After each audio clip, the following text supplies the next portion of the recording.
अरे जा रंग छोड़। शांति कायरों की ढाल होती है, वीरों का आभूषण युद्ध होता है ग्वाले, युद्ध। अरे चुनौती स्वीकार कर। संसार की, मानवता की ढाल शांति है जरासंध। जिसके पास विनाश की शक्ति हो उसे शांति का विकल्प पहले चुनना चाहिए। वीर वो नहीं जो पल पल में युद्ध को उपस्थित हो जाए। वीर वो होता है जो जब तक संभव हो युद्ध को टाले। तुम्हारे नाम में ही संधि है, तो फिर क्यों युद्ध के कंकड़ से शांति का पात्र तोड़ते हो जरासंध? यदि शांति का पात्र छलका तो विनाश बाहर आएगा। मैं कोई मथुरा का ग्वाला नहीं जो तुम्हारी इन मीठी मीठी बातों में आ जाऊं। तुम्हारे उद्देश्यों के बाणों का जरासंध के कवच पर कोई प्रभाव नहीं पड़ेगा।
ये तुम्हारी दूसरी भूल है जरासंध, और मेरी अंतिम चेतावनी, शांति का अंतिम प्रयास।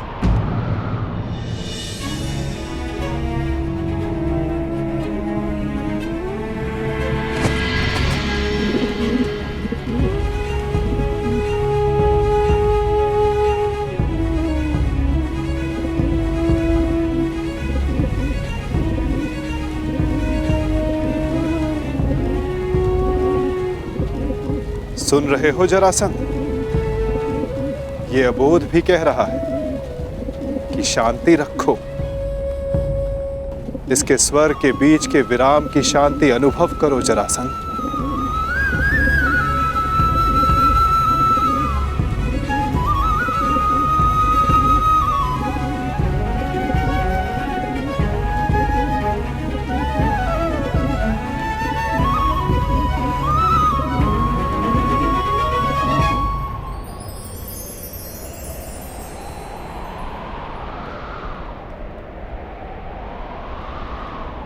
शांति का संदेश लाने वाले परिणाम जानना चाहता है वासुदेव, तो देख।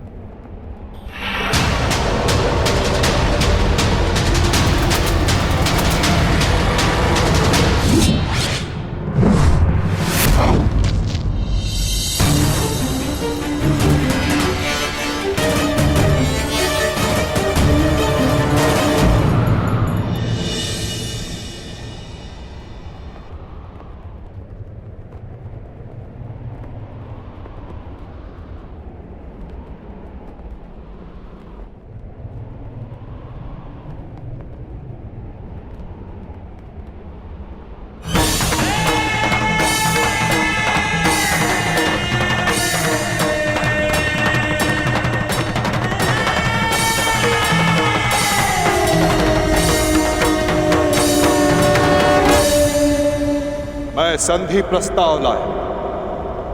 तुमने शांति दूत का वध किया, मैंने शास्त्र से समझाने का प्रयास किया। तुमने शस्त्र उठाया, मैं प्रेम लाया था। तुमने युद्ध की मांग की। तुम्हें युद्ध चाहिए जरासंध, तो लो, मैं तुम्हें युद्ध देता हूं।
गति धरा काही मां पुकार दी ईश द्वारिका समक्ष अपना प्राण मांग दी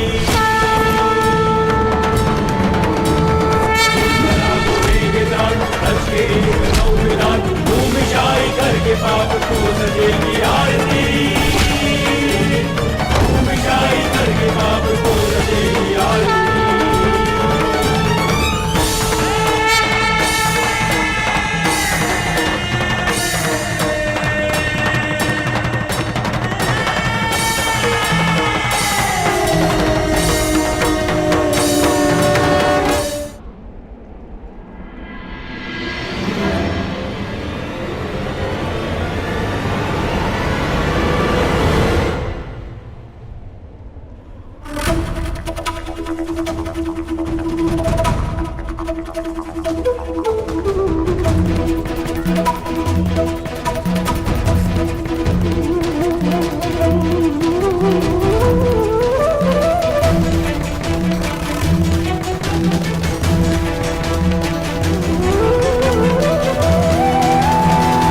हर पाप के मार्ग में आना मेरा कर्तव्य है, परंतु नियति के मार्ग में आना मेरा अभ्यास नहीं। तुम्हारी मृत्यु किसी और के हाथों लिखी है जरासंध, इसलिए आज मैं तुम्हें पुनः जीवन दान देता हूं।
क्या हुआ?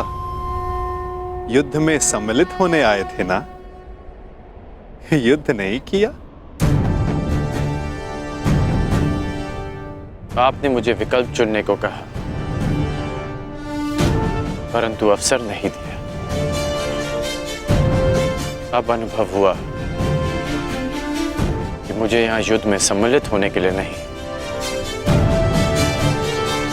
युद्ध का साक्षी बनने के लिए लाया गया था।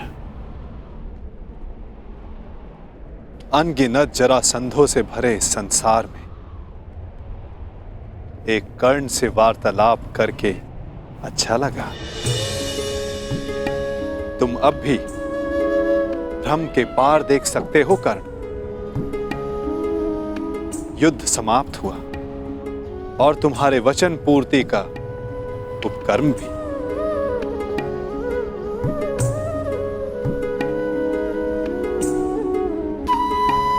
तो प्रस्थान करें?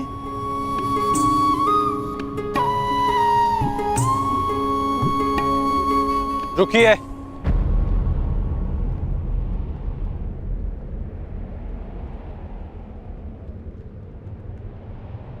वासुदेव,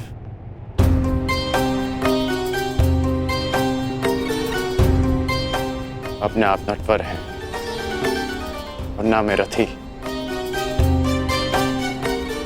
इसलिए अब ये रथ मैं चलाऊंगा। अब आपका सारथी मैं बनूंगा वासुदेव। मैं सदा नटवर था और सदा नटवर ही रहूंगा अंगराज। नियति ने हमारी जीवन यात्रा में तुम्हारा रथी होना निश्चित किया है और मेरा सारथी होना।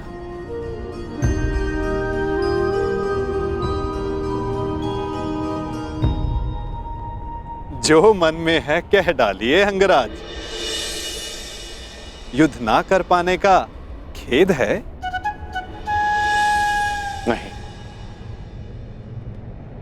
क्योंकि जिस युद्ध में आप सम्मिलित हों वहां किसी और का युद्ध करना व्यर्थ है।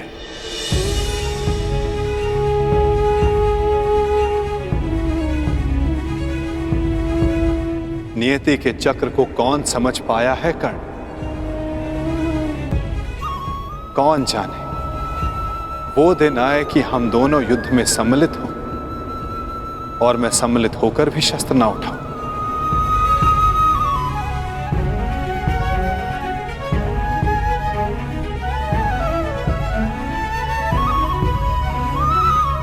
अरे अरे, इतना गंभीर क्यों हो गए?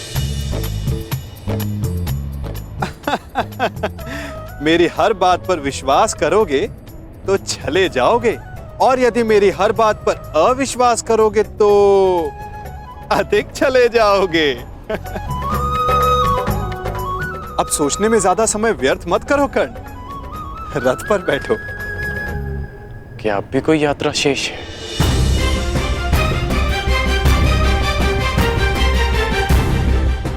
यात्रा तो अनावृत नियम है कर्ण। तुम्हारी मगध की यात्रा समाप्त हुई, हो सकता है कहीं और किसी नई यात्रा का प्रारंभ करने जा रहे हो।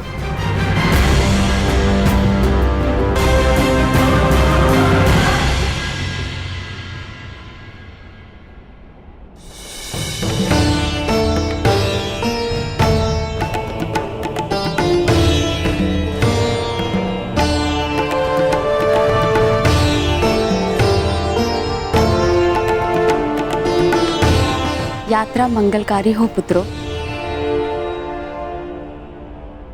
हाँ युवराज, तुम्हारी कीर्ति की अग्नि से वारणावत की हर दिशा प्रकाशित हो।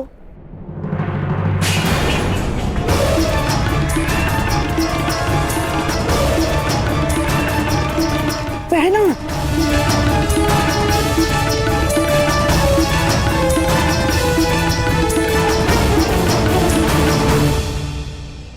ये तो अपशगुन है। यात्रा प्रारंभ करने से पूर्व आरती की थाली गिरना यह अशुभ संकेत है। मुझे लगता है कि आप लोगों को ये यात्रा स्थगित कर देनी चाहिए।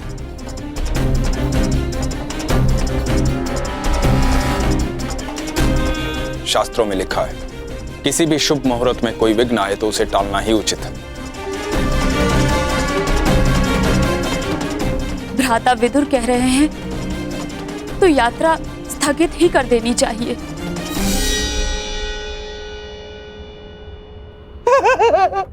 क्या क्या कह रहे हो बहना? अरे अग्नि तो पवित्र होती है, और कदाचित अग्निदेव ये संकेत दे रहे हैं कि इस यात्रा में वो पांडव भांजों के साथ ही है।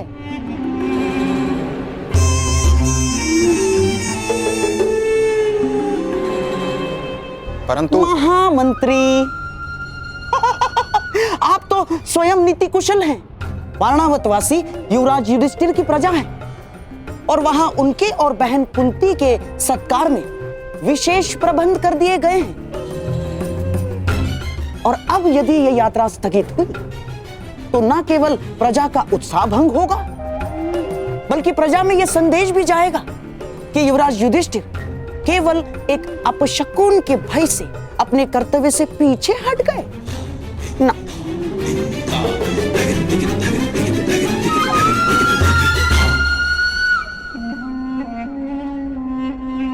महामंत्री, ये युवराज युधिष्ठिर का अपयश होगा। परंतु यहाँ युवराज की सुरक्षा का प्रश्न है। सुरक्षा? महामंत्री, जिसके साथ भीम और अर्जुन जैसे महाबलशाली भाई हों, जिन्होंने पांचाल को बात ही बात में परास्त कर दिया हो, उन्हें किसका भय? मामा श्री का मत उचित है काका श्री, परंतु आपकी मंत्रणा भी आवश्यक है। यदि आप कहेंगे तो हम नहीं जाएंगे।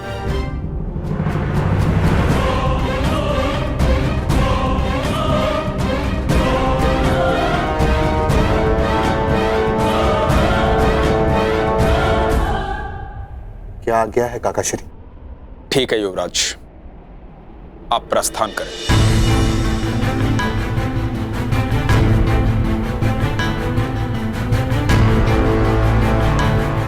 यात्रा मंगलमय हो।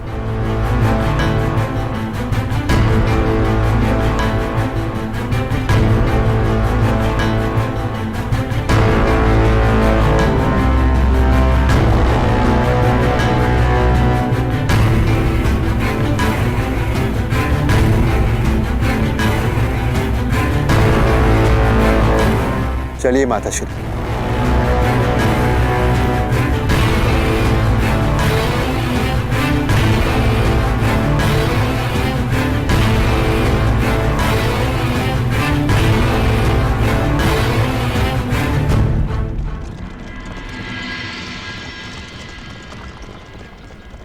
अंतिम विदाई युवराज, अंतिम विदाई। अब कदाचित हस्तिनापुर तुम्हारा मुख कभी न देख पाए।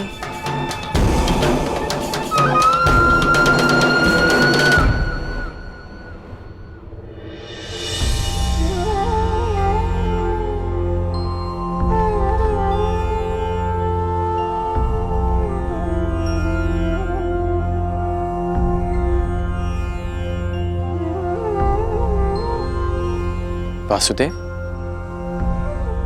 अभी आपने कहा कि दूसरी यात्रा प्रारंभ हो रही है, तो फिर आप बीच में क्यों रुक गए? विचार कर रहा हूं अंगराज कि कुछ यात्रा यदि प्रारंभ ना की जाए तो भविष्य पूर्णतः भिन्न हो सकता है।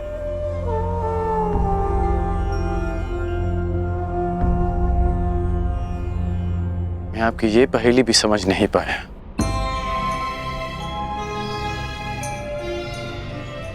हर पहेली का उत्तर हमारे चयन में होता है अंगराज, और भविष्य चयन पर निर्भर करता है। जीवन जीने के सदैव दो विकल्प होते हैं। एक विकल्प होता है इस पाषाण खंड की भांति, जो अपने अहंकार, अपने हठ, अपनी जड़ता के बोझ के कारण भारी और कठोर हो जाता है,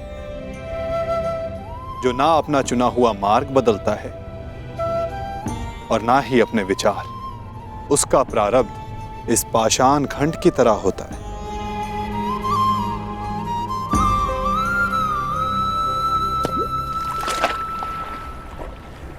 जल में डूब जाना। और दूसरा मार्ग वासुदेव?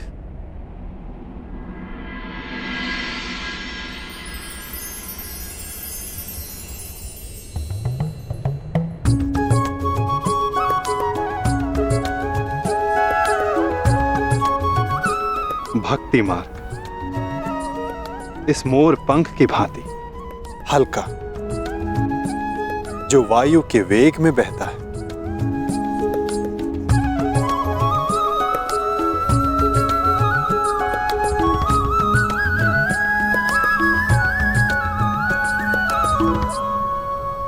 जो इस मोर पंख की भांति होते हैं, वे अपने आप को ईश्वर की इच्छा के हाथों ऐसे समर्पित कर देते हैं जैसे इसने स्वयं को वायु को समर्पित किया। इसीलिए वायु उन्हें किसी भी ओर ले जाए, वे सदैव ईश्वर की गोद में रहते हैं। यदि हर बात में ईश्वर की इच्छा है और प्रकृति भी ईश्वर की गोद है, तो ये पाषाण ईश्वर की गोद में ही गया है। तो इस प्रकार तो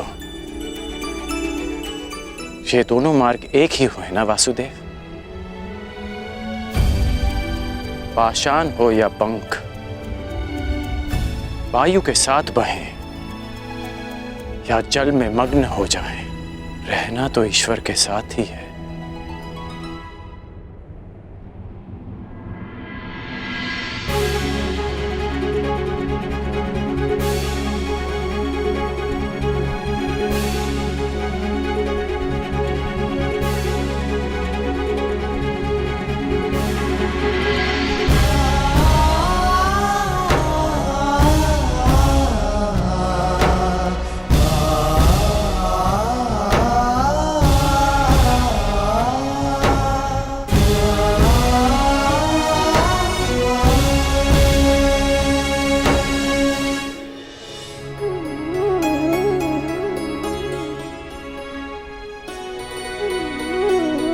मैं हमेशा तुम्हारी प्रशंसा करता आया, परंतु आज तुमने मेरा सम्मान अर्जित किया है कर्ण।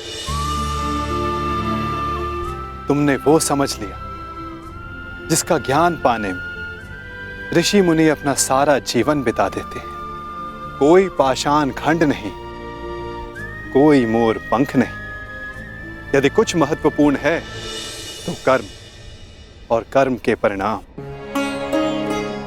कुछ महत्वपूर्ण है तो हमारा चुना हुआ मार्ग।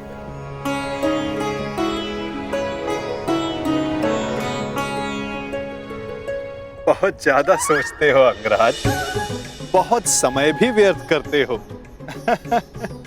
अब यहीं रहना है या आगे चलें? रुके तो आप हैं वासुदेव। कहा था ना, जीवन मार्ग में रुककर देख लेना चाहिए कि लक्ष्य उचित है या नहीं। और हमारा मार्ग हमारे साथ छल तो नहीं कर रहा है।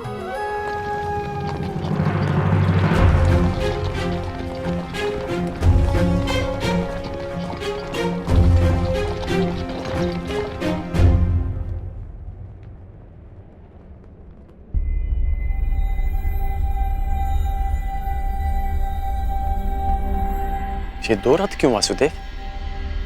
क्योंकि यहां से दो मार्ग जाते हैं कर्ण, एक हस्तिनापुर को और दूसरा पांचाल को। तो अचानक आप पांचाल जा रहे हैं? कहीं इसका संबंध पाषाण खंड और मोरपंख के चुनाव से तो नहीं? नहीं कर, आवश्यक नहीं कि हम केवल पाषाण खंड या मोरपंख ही हों। कभी कभी कर्म के साथ साथ निमित्त भी महत्वपूर्ण होता है। हम में से कुछ पाषाण पानी के लिए निमित्त होते हैं, मोरपंख के लिए वायु का, और निर्माण के लिए अग्नि का। निर्माण के लिए अग्नि का? परंतु अग्नि तो सब भस्म कर देती है। हाँ, परंतु यही अग्नि पवित्र भी करती है अंगराज। और ऐसी ही एक अग्नि का साक्षी बनने जा रहा हूं मैं, जो एक पिता के मन में उत्पन्न हुई। वो अग्नि जो एक दिन सब पवित्र कर देगी।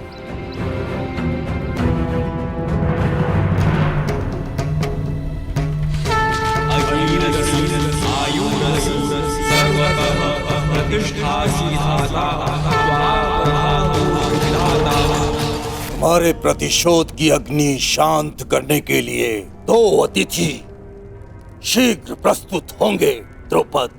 मैं भी उनके स्वागत के लिए आतुर हूं ऋषिवर। तब से जब से द्रोण ने मेरा अपमान किया। ये कैसी विचित्र अग्नि है द्वारकाधीश? अग्नि अग्नि होती है कर्ण। हाँ, उत्पत्ति का कारण और उद्गम भिन्न हो सकते हैं। लालच की अग्नि, घृणा की अग्नि, छल कपट की अग्नि। आशा करता हूं जब कभी ऐसी अग्नि से तुम्हारा सामना होगा तो तुम उचित निर्णय लोगे कर्ण। एक बात का आश्चर्य है वासुदेव, आप पांडवों के ममेरे भाई हैं, तो मुझे लगा कि आप मुझे कुमार दुर्योधन से दूर करने का प्रयास करेंगे, परंतु आपने ऐसा नहीं किया।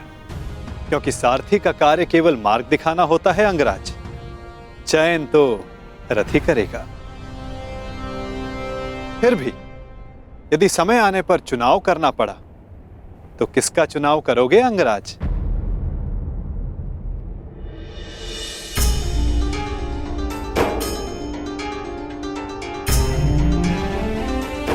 मित्र दुर्योधन का। इसलिए नहीं कि मैं उनके प्रत्येक कर्म को उचित मानता हूं, परंतु इसलिए कि उन्होंने मेरी तब सहायता की जब सबकी दृष्टि में मैं तुच्छ था।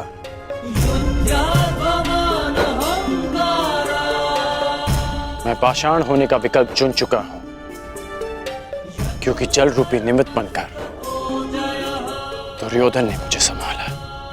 चैन तुम्हारा है अंगराज, परंतु स्मरण रखना, हम कर्म चुनते हैं और कर्म हमारा परिणाम चुनता है।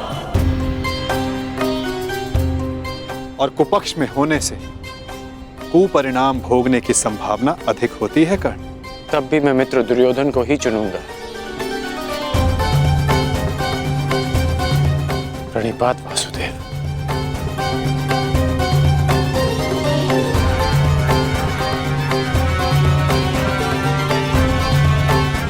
विदा कर्ण।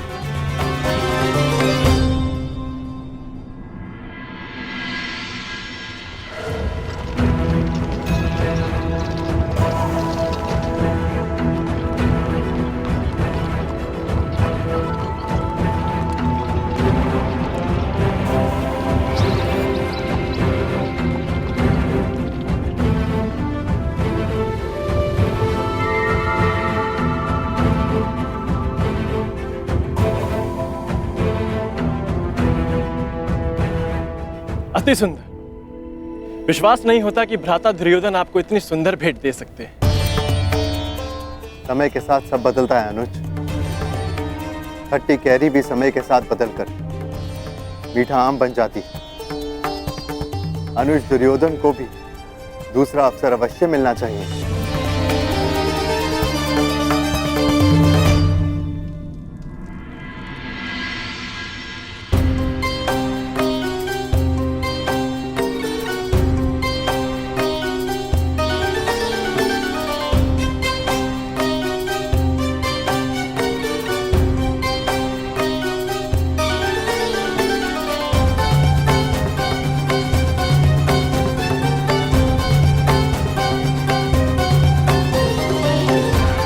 अद्भुत अद्भुत महल बनाया है पुरोचन ने।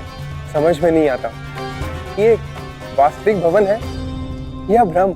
मैं तुमसे सहमत हूं अनुज, परंतु इतनी सुंदर वस्तुएं सदैव भ्रम और छल ही होती है।